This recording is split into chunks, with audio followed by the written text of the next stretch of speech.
오늘 말씀의 제목은 앙망하는 신앙입니다. 한번 따라해 보겠습니다. 앙망하는 신앙. 네, 오늘 말씀은 이사야 40장 12절에서 31절까지의 말씀입니다. 본문이 너무 길어서 제가 말씀 증가하는 중간중간 오늘 이 본문을 같이 합독하도록 하겠습니다. 제가 어제 이스라엘의 배경을, 이사야서의 배경을 잠깐 설명하면서 이스라엘의 그 이사야서의 그 내용은 과거와 현재와 미래가 공존하고 있다, 그렇게 이야기했습니다. 우리가 매일 성경에 보면은 제1 이사야, 제2 이사야, 제3 이사야로 이사야서를 구분한다, 그렇게 설명하고 있는데, 우리 성도님들은 이 내용이 무슨 내용인지 잘 이해할 수가 없을 것입니다. 신학을 공부한 저도 이 내용이 정말 이해하기가 힘들었어요. 그런데 나중에 이제 역사 비평이다, 편집 비평이다, 문서 비평이다, 이런 그 비평 신학들, 현대 신학들을 이렇게 접하게 되면서 이런 것 때문에 제1 이사야, 제2 이사야, 제3 이사야로 이렇게 구분하는 거구나라고 이렇게 알게는 됐는데, 저는 사실 그것을 인정하지는 않습니다. 예전에 이승현 교수님이라고 구약학 교수님인데, 독일에서 공부하는데 신학교 입학식에 총장님이 연설을 하시는데 그렇게 말씀하셨다고 합니다.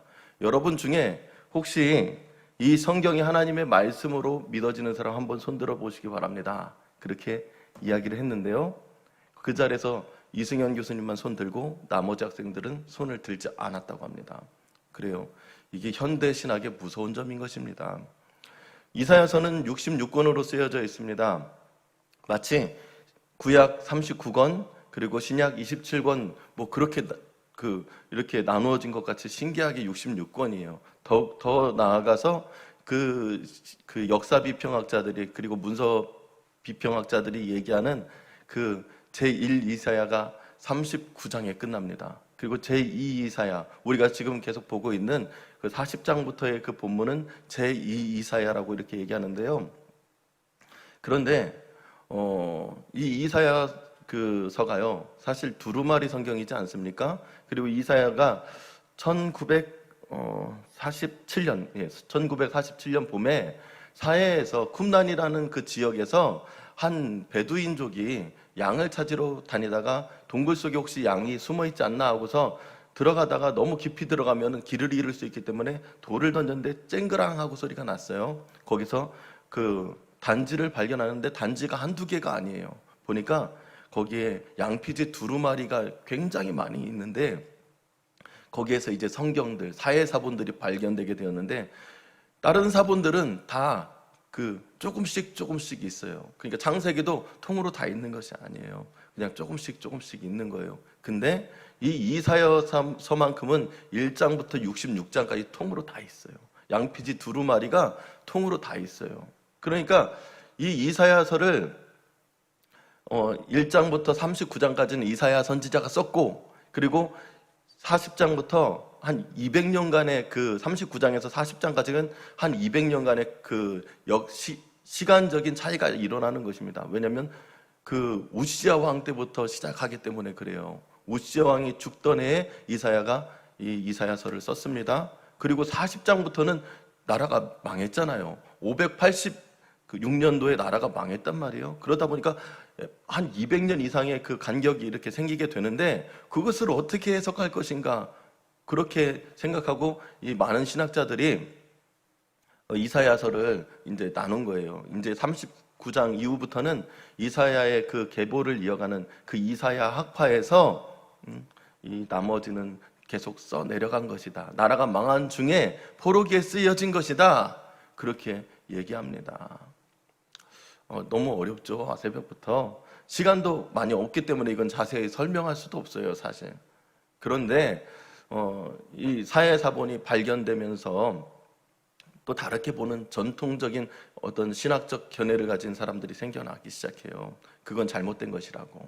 그러니까 만약에 이것이 중간에 편집되었다면, 이사야서가 가장 오래된 사본이에요. 이사야서가 성경 중에. 그러니까 오경은 쓰여졌다가 양피지로 쓰여졌기 때문에 이제 손실이 되니까 다시 서기관이, 그러니까 율법 그 서기관이 다시 적어 가지고서 다시 보존하는 거예요. 다시 적어서 다시 보존하고 다시 적어서 다시 보존하다 보니까 그 처음 있었던 그 오경은 존재하지 않습니다. 그러다 보니까 이 오경조차도 가장 오래된 사본이라고 볼 수 없어요. 근데 이 이사야서는 가장 오래된 사본, 통으로 발견된 사본이에요. 그러다 보니까 이 이사야서가 누군가에 의해서 40장부터 편집되었다, 다시 쓰여졌다, 그렇게 보기가 어렵다고 주장하는 전통적인 견해 신학자들의 주장이 굉장히 저는 바람직하다고 생각합니다. 그렇다면 우리는 이 이사야서를 어떻게 봐야 되느냐? 39장까지는 이사야 선지자가 이사야 시대의 유대 백성들에게 하나님이 이렇게 심판하실 것이라고 계속 경고하는 메시지인 것입니다. 그리고 아직 그 경고가 이루어지지 않았지만, 아직 하나님의 심판이 이루어지지 않아서 이스라엘이 망하지는 않았지만 앞으로 이스라엘이 망하게 됐을 때에 하나님께서는 40장부터 이렇게 위로하고 이렇게 격려하고 이렇게 이스라엘을 회복시켜 주실 것이다. 그리고 55장 이후부터는 제3 이사야라고 하는데, 이제 포로 귀환한 이후에 그 다음에 이야기들을 이야기하고 있는데요. 그러니까 이사야서는 하나님의 계시를 받은, 하나님의 말씀을 맡은 선지자이며 예언자이기 때문에 그렇습니다. 그렇기 때문에 성경은 우리가 그런 시각으로 좀 바라봐야 될 필요성이 있다, 이것입니다. 망하기 전에는 죄악에 흠뻑 취해가지고서 하나님의 그 경고의 메시지를 듣지 않고, 망한 후에는 하나님이 살아계시다면 어떻게 택함을 받았다는 이 민족이 이렇게 망할 수 있을까? 하나님의 성전조차도 이렇게 다 무너질 수 있을까? 한탄했습니다. 어리석은 사람들입니다. 계속 자신들의 그 환경만 바라보기 때문에 그렇습니다. 말씀을 바라보는 우리들의 신앙이 돼야 될 것입니다. 그리고 이제 40장부터는 회복의 날들에 대해서 이야기를 하고 있는데요. 회복이 불가능할 것만 같습니다. 마치 일제강점기 때에 우리나라가 독립할 거라고 생각하는 사람은 많지가 않습니다. 불가능하다고 생각합니다. 왜냐하면 일본이 너무 강하기 때문에 그렇습니다. 이스라엘 백성들이 바벨론에 의해서 나라가 망했는데요. 바벨론은 얼마나 큰 제국인지 몰라요. 우리나라는 8도라고 하잖아요. 근데 바벨론 제국은 127도나 된다고 합니다. 그러니까 얼마나 큰 나라입니까? 그렇게 큰 나라가 망할 거라고 생각할 수가 없는 것입니다. 그렇게 절망적인 상황에서 이사야 선지자서를 보는 그 사람들, 이제 하나님께서 이 망한 조국을 다시 회복시켜 주실 거라는 그 회복의 메시지를 하나님께서 보라고 계속 이제 말씀하시는 것입니다. 시편 126편에 보면 야훼께서 시온의 포로를 돌리실 때에 우리는 꿈꾸는 것 같다도다, 그렇게 이야기합니다. 실제로 꿈꾸는 것만 같은 거예요. 오늘 본문에 보면은 고레스 왕이 이렇게 어느 정도 이렇게 왕으로 짐작되는 사람이 나옵니다. 바벨론이 망하게 됐습니다. 그리고 그 바사의 고레스라는 사람이 나타나 가지고서 바벨론이라는 나라를 완전히 복속시킵니다. 그리고 다스리는데, 이 고레스는 친화 정책을 펼쳐 가지고서 모든 민족들을 이제 그 나라의 종교도 인정해주고 그 나라의 언어도, 문화적 습관들도 다 인정해줍니다. 그리고 심지어는 이제 자기 고국으로 돌아가고 싶은 사람들은 돌아가라, 그렇게 얘기합니다. 그러니까 이스라엘이 회복되는 것은 꿈도 꾸지 못했었는데, 이 고레스라는 사람을 하나님이 들어 사용하여서 이스라엘이 이제 회복되게 되는 것입니다. 어떻게 이 꿈 같은 일들이 이루어질 수 있었는지 오늘 본문은 이야기하는데요. 40장 12절에서 14절 우리 한번 같이 읽어보도록 하겠습니다. 이사야 40장 12절에서 14절까지입니다. 누가 손바닥으로 바닷물을 헤아렸으며 뼘으로 하늘을 쟀으며 땅의 티끌을 되에 담아 보았으며 접시 저울로 산들을, 막대 저울로 언덕을 달아 보았으랴. 누가 야훼의 영을 지도하였으며 누가 모사가 되어 그를 가르쳤으랴. 그가 누구와 더불어 의논하였으며 누가 그를 교훈하였으며 그에게 정의의 길로 가르쳤으며 지식을 가르쳤으며 통달의 도를 보여 주었느냐. 그러니까 이 본문은 측량할 수 없는 하나님, 위대하신 하나님, 전능하신 하나님에 대해서 이야기하고 있는데요. 마치 이 온 우주를요, 마치 어린아이의 소꿉놀이 그 어떤 소품들로 보고서 이렇게 이야기하는 것만 같아요. 바닷물을 그 손바닥으로 헤아렸대요. 마치 그 밤새 비가 잔뜩 내리고 나면 물 웅덩이가 생기잖아요. 우리 어렸을 때 학교 가는 그 길에 그 물 웅덩이에 손을 이렇게 담궈 보지 않습니까? 얼마나 깊을까? 마치 그렇게 하나님께서는 바닷물을 헤아린다는 것이죠. 그리고 뼘으로 하늘을 잰다고 합니다. 몇 뼘이나 되는지. 그렇습니다. 하나님은 우리가 헤아릴 수 없는 분이십니다. 하나님은 전지전능하신 분이시라는 것을 오늘 본문은 이야기하고 있어요. 그리고 15절에서 17절의 말씀을 우리 같이 한번 또 읽어보도록 하겠습니다. 15절에서 17절입니다. 보라, 그에게는 열방의 통이 한 방울 물과 같고 저울의 작은 티끌 같으며 섬들은 떠오르는 먼지 같으리니 레바논은 땔감에도 부족하겠고 그 짐승들은 번제에도 부족할 것이라. 그의 앞에는 모든 열방이 아무것도 아니라 그는 그들의 없는 것 같이 빈 것 같이 여기시느니라. 아멘.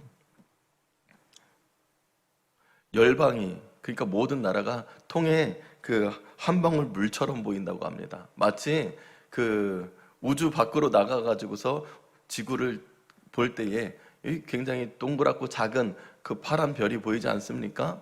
그렇게 보인다고 지금 성경은 이야기하고 있는 거예요. 하나님 앞에서는 통에 있는 한 방울 물과 같이 모든 세계가 그렇게 작게 보인다 이겁니다. 그리고 섬들이 먼지 같대요. 그리고 레바논이 숲풀이 많이 우거진 울창한 숲인데 그 레바논에 있는 수많은 그 백향목들조차도 하나님이 땔감으로 쓰기에는 부족하답니다. 그리고 그곳에 있는 많은 짐승들도 하나님께 번제드리기에는 부족하다 그렇게 표현하고 있습니다. 그리고 18절부터 20절에 한번 우리 같이 읽어보도록 하겠습니다. 그런즉 너희가 하나님을 누구와 같다 하겠으며 무슨 형상을 그에게 비기겠느냐. 우상은 장인이 부어 만들었고 장색이 금으로 입혔고 또 은사슬을 만든 것이니라. 궁핍한 자는 거제를 드릴 때 썩지 아니하는 나무를 택하고 지혜로운 장인을 구하여 우상을 만들어 흔들리지 않도록 세우느니라. 여기서는 우상과 하나님을 감히 비교할 수 없다 그겁니다. 우상들은 사람들이 새겨서 만든 것입니다. 돌을 쪼개서 만든 것입니다. 그리고 이미 하나님이 창조하신 자연 만물을 사람들이 신성시 여겨서 그 신이라고 부른 것입니다. 그런데 하나님께서는 이 모든 것의 창조자이십니다. 그러니까 하나님은 이 우상들과도 비교할 수 없는데 왜 이렇게 우상 앞에 엎드리느냐 그렇게 이야기하고 있는 것입니다. 이제 우상 앞에서 하나님께서 돌아오라 이겁니다. 그리고 21절에서 26절 우리 같이 한번 또 읽어보도록 하겠습니다. 너희가 알지 못하였느냐? 너희가 듣지 못하였느냐? 태초부터 너희에게 전하지 아니하였느냐? 땅의 기초가 창조될 때부터 너희가 깨닫지 못하였느냐? 그는 땅 위의 궁창에 앉으시나니 땅에 사는 사람들은 메뚜기 같으리라. 그가 하늘을 차일같이 펴시며 거주할 천막같이 치셨고 귀인들을 피하시며 세상의 사샤들을 헛되게 하시나니 그들은 겨우 심기고 겨우 뿌려졌으며 그 줄기가 겨우 땅에 뿌리를 박자 곧 하나님의 입김이 부시니 그들은 말라 회오리 바람에 불려가는 초계 같도다. 거룩하신 이가 이르시되 그런즉 너희가 나를 누구에게 비교하여 나를 그와 동등하게 하겠느냐 하시니라. 너희는 눈을 높이 들어 누가 이 모든 것을 창조하였나 보라. 주께서는 수요대로 만상을 이끌어내시고 그들의 모든 이름을 부르시나니 그의 권세가 크고 그의 능력이 강함으로 하나도 빠짐이 없느니라. 아멘. 그래요. 하나님이 이 모든 것을 창조하신 것입니다. 하나님이 그리고 이 모든 것을 통치하고 계시는 것입니다. 그렇기 때문에 택한 민족들아 이제 우상들을 바라보지 마라. 그리고 강한 열국들 앞에서 좌절하지 마라. 내가 모든 것을 지었고 모든 것을 통치하고 모든 것을 다스리느니라. 그리고 이 망한 이스라엘을 내가 회복시키겠다. 그렇게 하나님은 지금 이스라엘 백성들에게 계속 말씀하고 계시는 것입니다. 하나님께서 어떻게 이스라엘을 회복시키시는지 또 본문을 우리 보도록 하겠습니다. 27절부터 31절 마지막 절까지 우리 같이 읽어보겠습니다. 야곱아 어찌하여 내가 말하며 이스라엘아 내가 어찌 이르기를 내 길은 야훼께 숨겨졌으며 내 송사는 내 하나님에게서 벗어난다 하느냐. 너는 알지 못하였느냐 듣지 못하였느냐. 영원하신 하나님 야훼 땅끝까지 창조하신 이는 피곤하지 않으시며 곤비하지 않으시며 명철이 한이 없으시며 피곤한 자에게는 능력을 주시며 무능한 자에게는 힘을 더하시나니 소년이라도 피곤하고 곤비하며 장정이라도 넘어지며 쓰러지되 오직 야훼를 앙망하는 자는 새 힘을 얻으리니 독수리가 날개쳐 올라간 같을 것이요 다른 박질하여도 피곤하지 아니하겠고 걸어가도 피곤하지 아니하리로다. 아멘. 그렇습니다.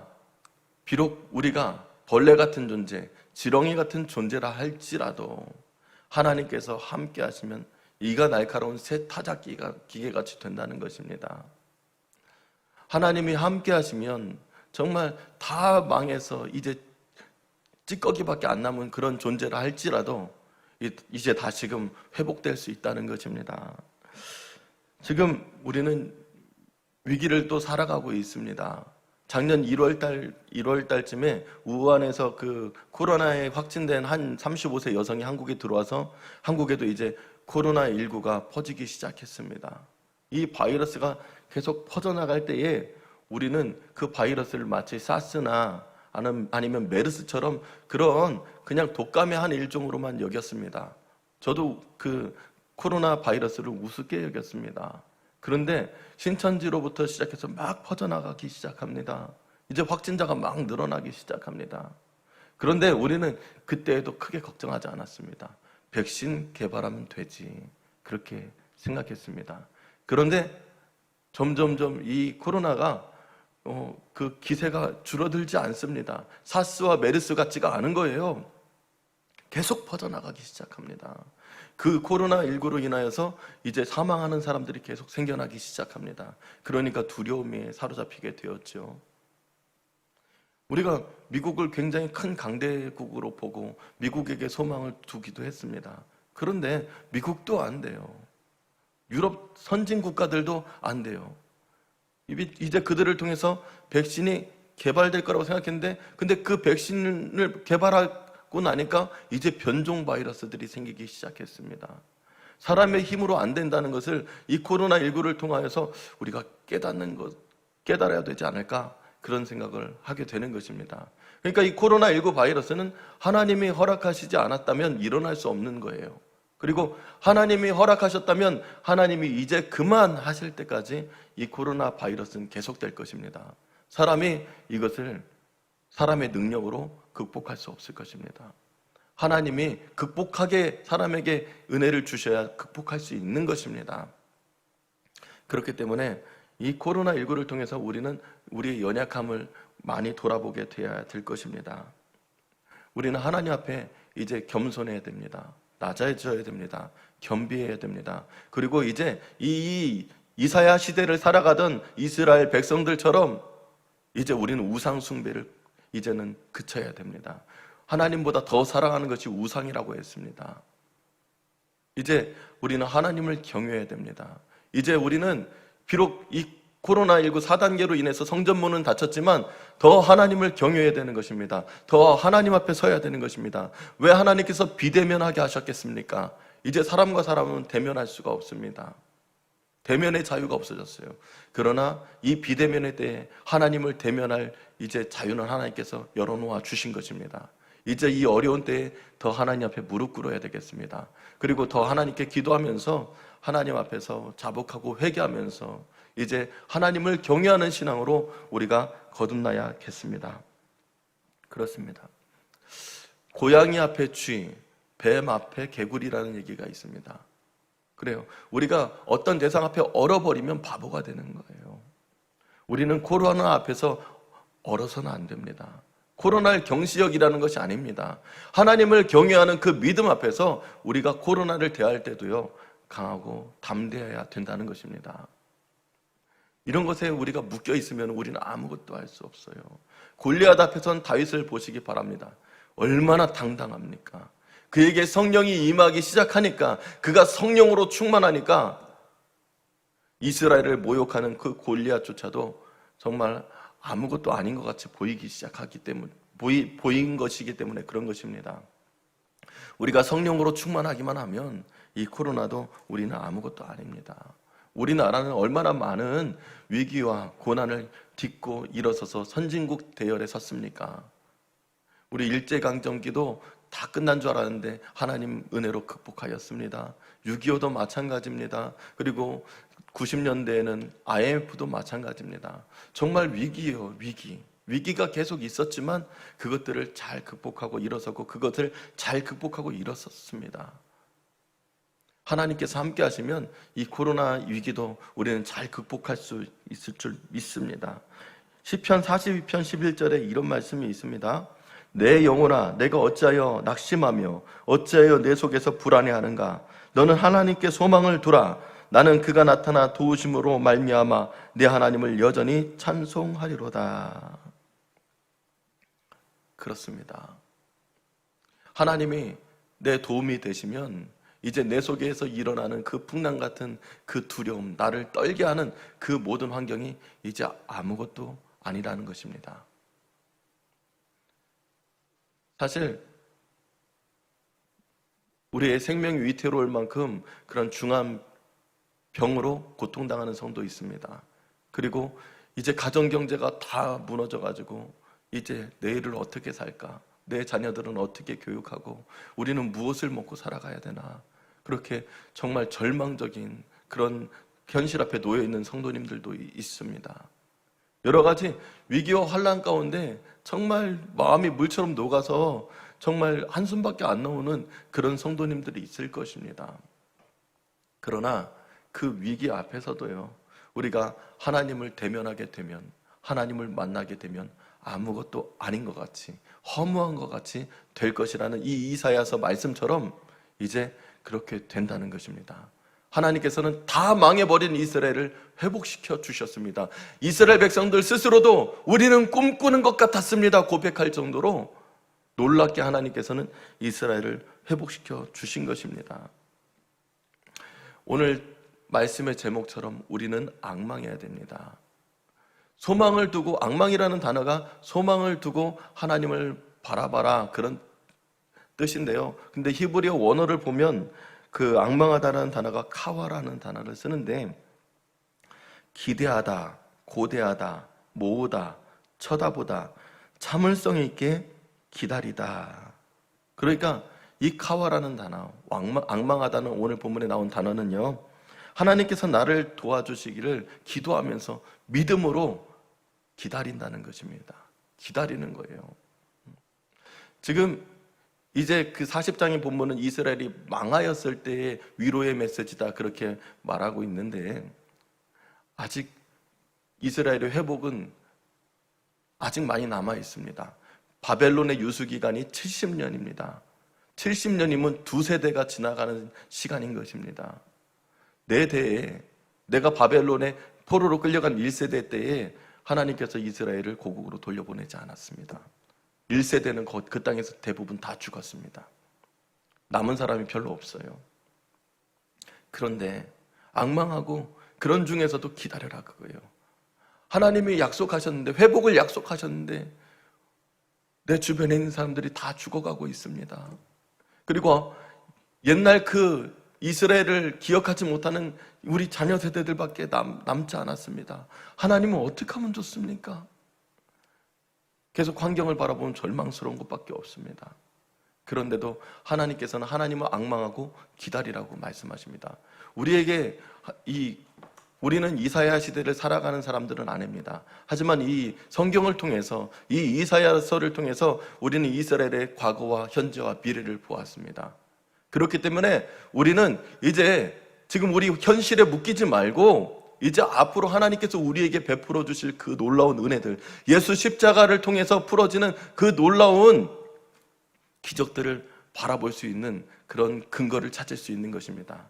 이제 우리는 소망 중에 즐거워하기를 예수님의 이름으로 축원드립니다. 모든 것을 합력하여 선을 이루시는 그 하나님 바라보면서 이 코로나19의 위기를 우리가 지나가야 되겠습니다. 기도하겠습니다. 사랑과 은혜가 풍성하신 우리 하나님, 우리가 오늘도 이사야서를 통하여서 구원의 메시지, 소망의 메시지를 받았습니다. 하나님 고맙습니다. 우리는 그 구원과 그 놀라운 하나님의 은총을 마땅히 누릴 자격이 없는 사람들입니다. 그러나 하나님께서는 자녀를 품으신 것 같이 죄가 많고 하나님 세상의 아버지 하나님 정욕들에 사로잡혀 살았으나 이제 돌아오라고 말씀하시고 위로하시고 격려하여 주셨습니다. 하나님 고맙고 감사합니다. 코로나 위기 속에서 여러 가지 건강의 아버지 하나님 위기 속에서 또 아버지 하나님 물질의 위기 속에서 여러 가지 어려운 환경 속에서 오늘 하나님을 바라보게 하여 주셨사오니 앙망하게 하여 주셨사오니 이제 아버지 앙망하는 것으로 끝나는 것이 아니라 우리는 꿈꾸는 것 같이 하나님의 놀라운 구원을 체험하게 하여 주시어서 그 복음 들고 모든 사람들에게 하나님의 선하심을, 그 하나님의 구원하심을 증거하며 살아갈 수 있도록 인도하여 주시옵소서. 예수님의 이름으로 기도드렸습니다. 아멘.